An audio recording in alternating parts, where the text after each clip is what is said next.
Hello, good morning. I just watched a video a little bit ago from a woman who is in her early 50s and she is going to have a hysterectomy. And she's, of course, terrified. And her hysterectomy is going to be the kind that's done with the robotic thing, the Da Vinci robotic machine, where they make just puncture holes through the navel and then a few on each side and do the surgery that way.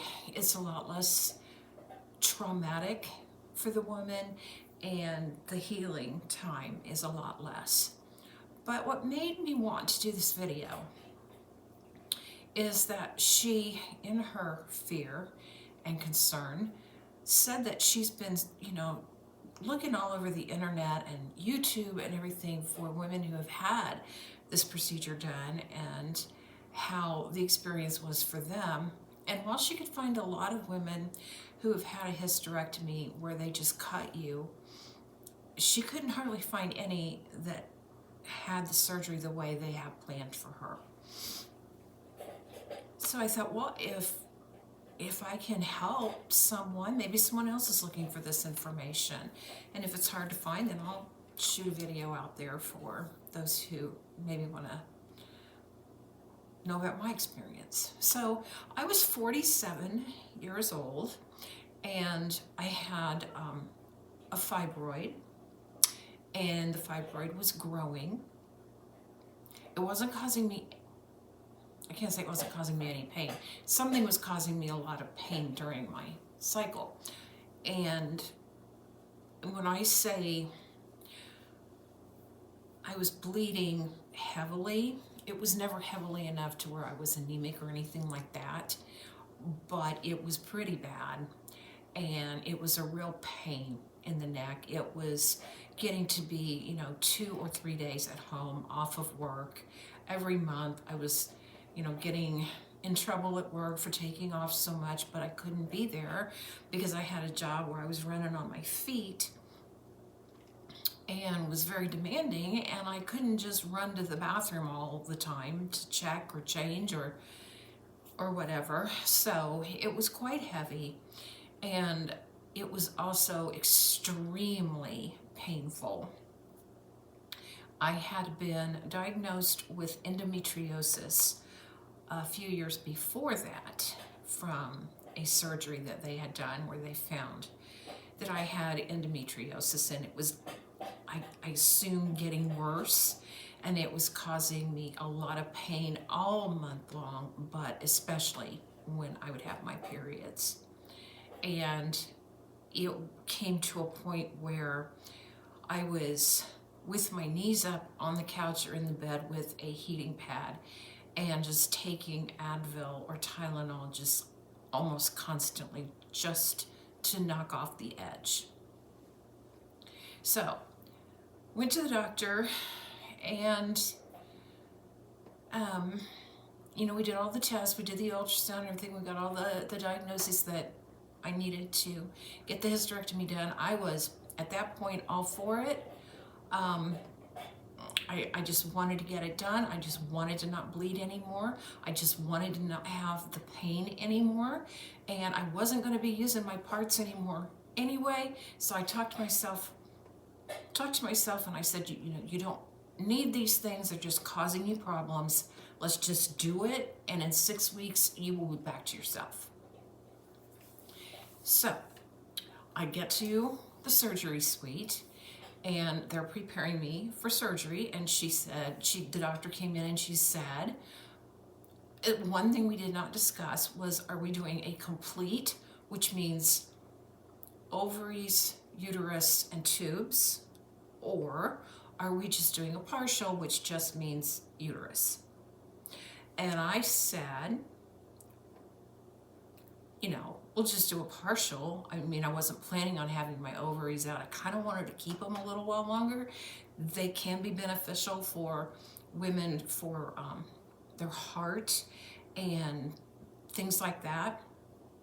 And I was already perimenopausal, so I thought, let's just keep them, and I'll go through menopause with my ovaries, and we'll just take out the problem. Just let's do the problem. So she did.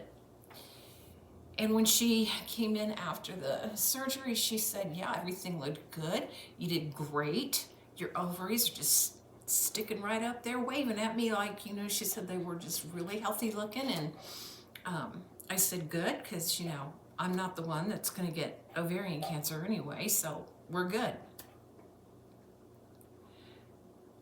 The surgery, I did not have a hard time recovering from the surgery, but I will say that when they give you the instructions that you're not supposed to pick up more than 10 pounds, you're not supposed to push a grocery cart, you're not supposed to lift up the dog bag of food, you're not supposed to vacuum the house. All of those things seem like, that hardly makes my stomach even, you know, or my abdomen even move. Well, why would I have to not do that? And they said, you know, it could cause bleeding, set you back, and if you want back on your feet in 6 weeks, you're going to have to do everything we say. And so I did. And they said, you know, they encouraged walking. They said even a walk to the mailbox and back up the driveway is better than just sitting on the couch. And to do that at least 3, if not 4 times a day. This was at the very beginning when I first got home. And I was pretty sore, and I'm a freak about pain medicine. I don't like it. I don't want it. And it's really never, when they've made me take it before, it's really never helped. But when I was in the hospital that first night, the nurse came in to check on me, and I had a fever. And there's Tylenol in the pain medicine. So she, bless her heart, stood there and talked me into taking the pain medicine. I took it that night so that I could go home the next day fever-free. And when I got home, I switched to straight Tylenol. And I got through it with straight Tylenol. Every 6 to 8 hours, I think I was taking it. I didn't take any Advil or ibuprofen because of bleeding. I didn't want to start that, but getting up and moving around was good, as much as you can do. The pain level, I could always stand up straight. In fact, that first night in the hospital, they were so busy, I needed to go to the restroom, and I'm still hooked up to the IV. And they just would never come, so I just unplugged it from the wall and took my IV pole into the bathroom myself. So I was very capable of caring for myself and walking from the bed to the bathroom and back and getting back in bed. And so yeah, it wasn't like getting hit by a truck. It wasn't fun, but it wasn't like getting hit by a truck. And when I followed the instructions word for word, not picking up that dog food bag, not running the vacuum cleaner, not even over just a regular floor, you know, not doing anything that they told me not to do, I was back to myself in 3 to 4 weeks. That's where you have to be really careful, because at first you are in some degree of pain and you're worn out, you're tired, and you're recovering. About 4 weeks, you need to be careful because you feel better. And you want to do the things that you haven't been able to do. You know, you want to be able to go to the store and push the grocery cart and lift that 5 pounds of potatoes, because it's not 10 pounds, it's 5 pounds, but you really shouldn't do that either. And, you know, you just feel good. And so at 4 weeks, I decided that my kitchen floor had to be mopped, not on my hands and knees scrubbing or anything, just a mop, just run across the floor. Well, caused a problem, just like they said it would. And I started to bleed, not hemorrhage, just a little blood.